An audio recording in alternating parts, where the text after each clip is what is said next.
Bulletin की शुरुआत करेंगे उस खास सम्मेलन के साथ जो भारत की पारंपरिक चिकित्सा तरीकों को बढ़ावा देने के लिए एक अहम कदम है। देखिए रिपोर्ट।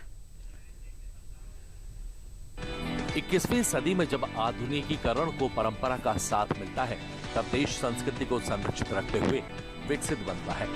पारंपरिक चिकित्सा और आधुनिक तकनीक का संगम शुक्रवार को दिल्ली के भारत मंडपम में आयोजित WHO global summit on traditional medicine सम्मेलन को देखने को मिला। इस सम्मेलन के समापन समारोह में पीएम मोदी भी शामिल हुए। 3 दिवसीय यह आयोजन वैश्विक विज्ञान आधारित और जन केंद्रित पारंपरिक चिकित्सा एजेंडा को आकार देने में भारत के बढ़ते नेतृत्व और अग्रणी पहलों को साबित करता है। आइए जान लेते हैं इस कार्यक्रम का क्या खास रहा है मकसद। पिछले 3 दिनों में यहाँ पारंपरिक चिकित्सा के क्षेत्र से जुड़े दुनिया भर के एक्सपर्ट्स ने गंभीर और सार्थक चर्चा की है। मुझे खुशी है कि भारत इसके लिए एक मजबूत प्लेटफॉर्म का काम कर रहा है और इसमें WHO की भी सक्रिय भूमिका रही है। साथियों, ये हमारा सौभाग्य है और भारत के लिए गौरव की बात है कि WHO global centre for traditional medicine Bharat के जामनगर में स्थापित हुआ है। 2022 में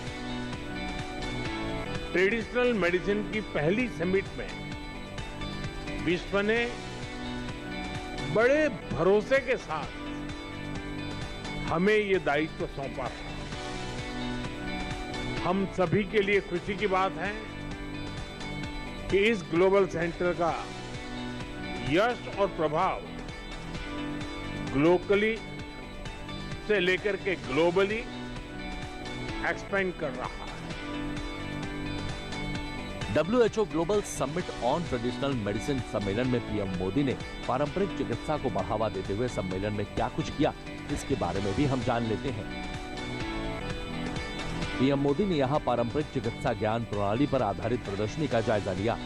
पीएम ने योग के प्रचार प्रसार में खास योगदान देने वाले व्यक्तियों को सम्मानित भी किया। पीएम मोदी और विश्व स्वास्थ्य संगठन के महानिदेशक टेड्रोस अधानोम ने दिल्ली में नए WHO दक्षिण पूर्व एशिया क्षेत्रीय कार्यालय परिसर का संयुक्त रूप से उद्घाटन किया।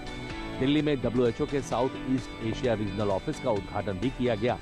पीएम ने अश्वगंधा पर स्मारक डाक टिकट जारी किया। पीएम ने यहां योग प्रशिक्षण पर WHO की तकनीकी रिपोर्ट जारी की। कार्यक्रम के दौरान प्रधानमंत्री आयुष क्षेत्र से जुड़ी कई महत्वपूर्ण पहलों का शुभारंभ भी किया। आयुष के लिए एक मास्टर डिजिटल प्लेटफॉर्म माई आयुष इंटीग्रेटेड सर्विसेज पोर्टल शामिल है। इसके अलावा प्रधानमंत्री आयुष मार्ग का भी अनावरण, जिसे आयुष उत्पादों और सेवाओं की गुणवत्ता के लिए एक वैश्विक मानक के रूप में देखा जा रहा है। पीएम मोदी ने जड़ों में वैश्विक पहुंच तक आयुष में 11 वर्षों का परिवर्तन नामक पुस्तक का विमोचन भी किया। पारंपरिक चिकित्सा प्रणाली का एक अहम हिस्सा योग भी है। योग ने पूरी दुनिया को स्वास्थ्य, संतुलन और सामंजस्य का रास्ता दिखाया है। भारत के प्रयासों और 175 से ज्यादा देशों के सहयोग से संयुक्त राष्ट्र द्वारा 21 जून को योग दिवस घोषित किया गया था।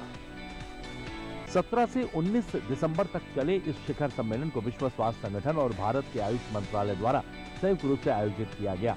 शिखर सम्मेलन में वैश्विक नेताओं, नीति निर्माताओं, वैज्ञानिकों, चिकित्सकों, स्वदेशी ज्ञान धारकों और नागरिक समाज के प्रतिनिधियों के बीच न्याय संगत, टिकाऊ और साक्ष्य आधारित स्वास्थ्य प्रणालियों को आगे बढ़ाने पर गहन विचार विमर्श हुआ।